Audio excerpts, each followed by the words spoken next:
Greetings, YouTube. If you're clicking on this video randomly, because it's one of those rare videos that may actually get watched after the 24-hour cycle where YouTube kicks it out of the algorithm, you might be wondering, like, why on March 30th, 2020 did Prof Hoff make a 5-star Awakening gym video? And you can see in the banner the reason, right? You can see in the unit store the reason. We have these two new Nexus Awakening bundles. Now, I have received quite a bit of feedback in only about an hour and a half of this deal being live, and it's mixed, right? Some people are excited and thankful it's not $99.99 like two of the worst offers we saw a week before this between the 26-star signature stones that were generics and then times 3 that price for 9,000 units for a 6-star basic crystal, and that's literally at not even any gold with the deal. But, you know, it is worth noting that they didn't stick to their own formula for the right side deals, left side deal. I think if you talk about supply and demand, let's say that Kabam sells 1,000 5-star Nexus Awakening bundles for the price of $70.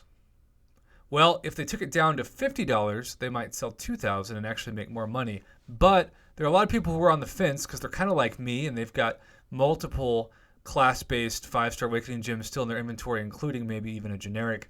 But the bottom line is this: had they stuck to the same formula as the right side deal, and in between the gold and the 5-star Nexus Awakening gem crystal, put a 5-star basic crystal, that could have put quite a few people over the edge of buying this, because if you're used to paying $40 or even $50 for a 5-star crystal, even though we have seen in the best case scenario deal it for $10, you're going to say to yourself, well, I'll subtract like $30 from the price, and really I'm paying $40 for a 5-star Awakening gem.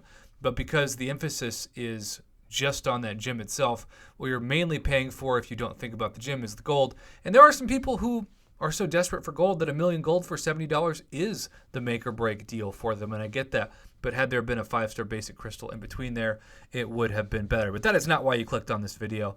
In fact, I'm sure there are some people who are annoyed I even talked about that. I have more champions in 4 stars instead of do 5 stars. I think most people are like that. But I've got some notes in front of me. I've been preparing for this like the nerd that I am. I actually am a real college professor that teaches college classes. People don't believe me. They think I'm making it up. You can come to Oklahoma State University sometime when we're not under quarantine, and you can sit in on one of my classes, and you can judge for myself if it's worth your free attendance, I guess. But there you have it. So we're not going to be talking about generics in this case, even though there is normally a discussion between generics and class-based, because the class is the Nexus Awakening gem format. What I am going to talk about is something that I think is the most important, and that's ranking or prioritizing the champions that you do actually awaken. There's a difference between saying these are the champions that should be awakened, and these are the champions that you should wait to awaken to take to, say, rank 4.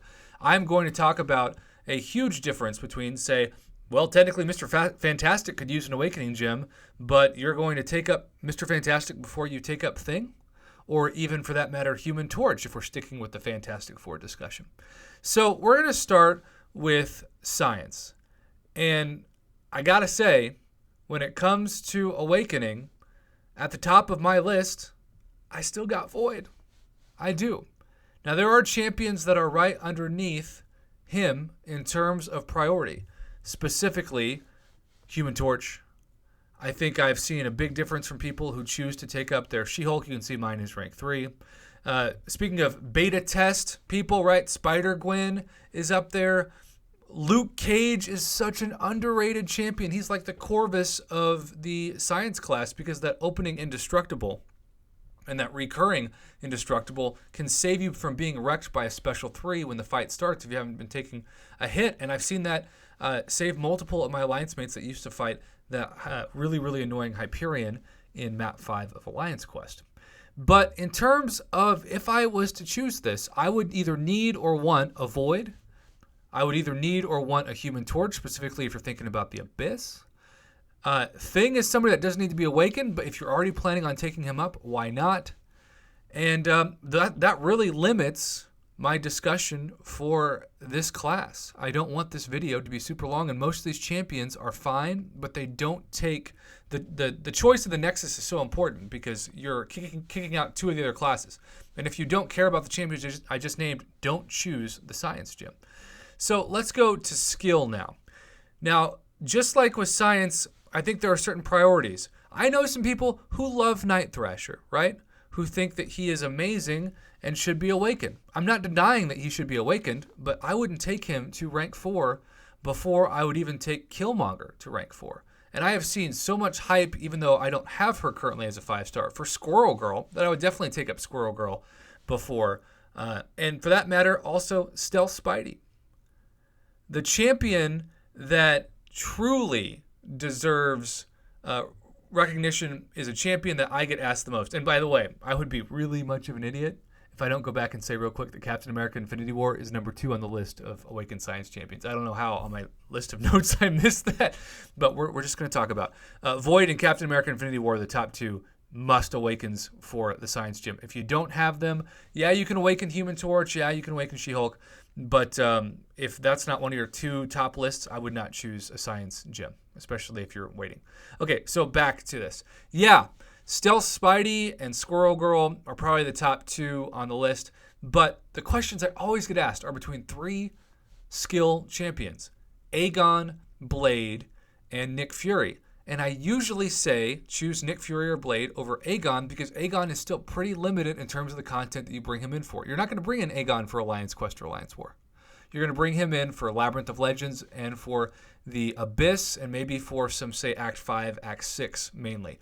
But you've got to ask yourself, if I choose the Science or if I choose the Skill or whatever class you choose, what champion am I going to use the most on attack specifically? And that should determine your answer. And only you know the answer to that question. I can't answer that for you through your computer or phone screen while you watch this video. So I would list in importance either Nick Fury or Blade tied, depending on who you use. But I am somebody who still is so hardcore Blade in terms of the use, because I use Ghostwriter, Blade, and Stark Spidey specifically every day, that I would be determined to use Blade before those other 2. And I think a lot of people would disagree with me, but this is my channel, and I'm giving you my 2 cents on what I use. Now, when it comes to Mutant, I think the discussion is actually kind of like the discussion with Science, in that there's 2 champions that I target more than any others, and that is Omega Red, but only with a bunch of 6 stones and the Suicide Mastery, and then a 5-star that I don't have, but I wrote down to make sure I didn't forget, Namor. But Namor was changed and rebalanced slightly. He still looks pretty dang powerful, but not as powerful as he used to be. I might actually be tempted to swap Namor and Sunspot because the damage that I've seen, especially for 6-star Sunspot, who a lot of people apparently now have at rank 3. Archangel is also a champion, though, that if you got an Archangel, you want to awaken him, right?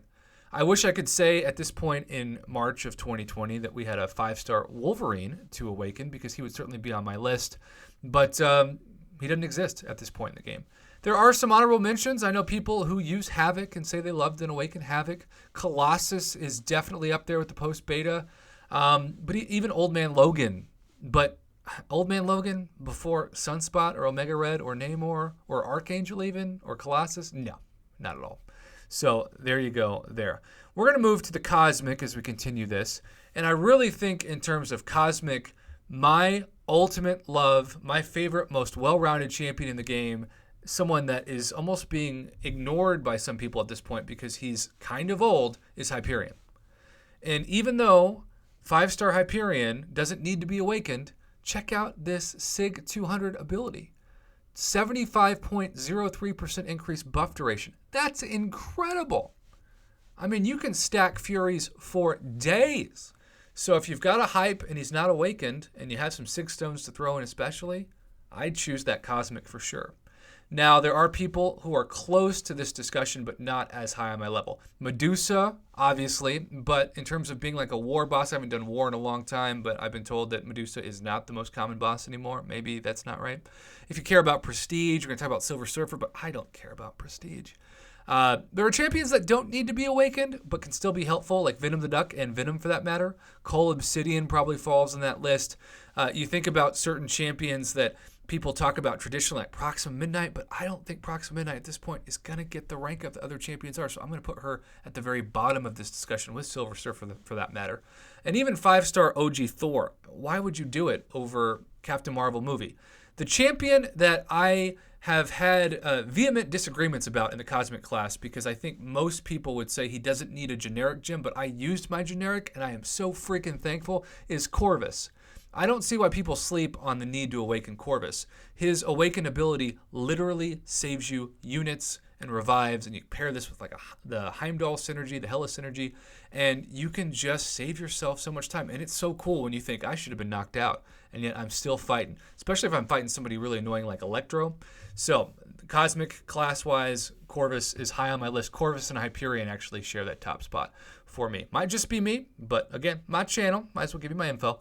When we talk about tech, when we talk about the top of this list, another champion that people say she doesn't need to be awakened, but I've seen a huge difference, is Ghost. And again, I've got unawakened 6 stars of Corvus and Ghost, and 565 awakened and of Corvus and Ghost is 5 stars. And the difference is substantial for that awakening.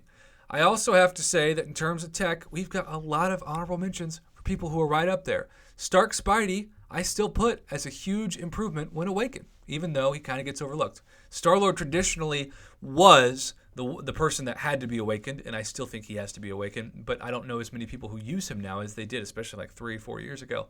Sentinel, Warlock. Now, I immediately awakened my Warlock, so I can't tell you what it was like to have him unawakened. I never used him, but Warlock is one of my top 5 favorite champions of the game now, in terms of fun. I just have so much fun. There are 2 champions that are newer, Darkhawk and especially Fishbowl, that people have told me you really need to awaken him. I don't have that experience, even though I've used a gem on Darkhawk because I had plenty, and Fishbowl I just naturally duped. But I don't have that kind of experience. I'm sure that's where the comment section can benefit in this discussion. We only have 1 class left, and it's a class where, to be honest, I feel like this is one of those classes that there's a fight over if a single champion of that class even deserves the 5-star generic. But there are certain champions that I know people who've used their generic on, and they don't regret it. Magic, for a long time, was a generic Awakening Gym candidate, and people loved it. I've known people who've used it even on Morningstar, that if you're a Morningstar player, it's really helpful. In terms of defense, it seems like Mojo, who I have almost no experience fighting with, even as a 3 and 4 star, is a must-awaken champ now. So this is that time that I got to name Mojo. Symbiote Supreme is another champion that does benefit. So does Ghostwriter, right? My Ghostwriter is a champion that people said, oh, Prof, don't worry about awakening him. I took him to SIG 200, and I noticed a really significant, pun intended, amount of damage put out. I do think that traditionally the most common generic awakening gem I saw back in the day was Dr. Voodoo, but I don't know too many people who use Voodoo every day now. Maybe they're out there and I just don't know them. But if you're going to talk about why you shouldn't worry about Silver Surfer and you should care about something that's pretty close to Prestige, I don't have him as a 5-star. This, I guess, is technically the flex of this conversation. But Dr. Doom, for both Prestige and just overall utility, if you can awaken him, do it, right? You're not going to regret it. And this is a champion that you're going to use, especially when it comes to the Abyss.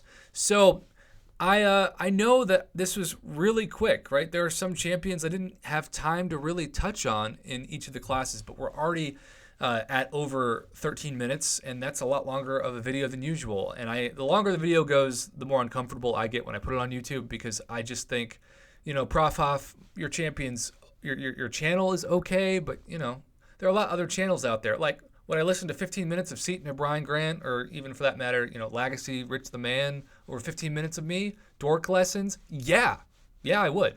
Just going to be honest. I'm not trying to insult myself, but, you got to know your worth and your lane, and I just think those people have a bigger worth when it comes to longer videos.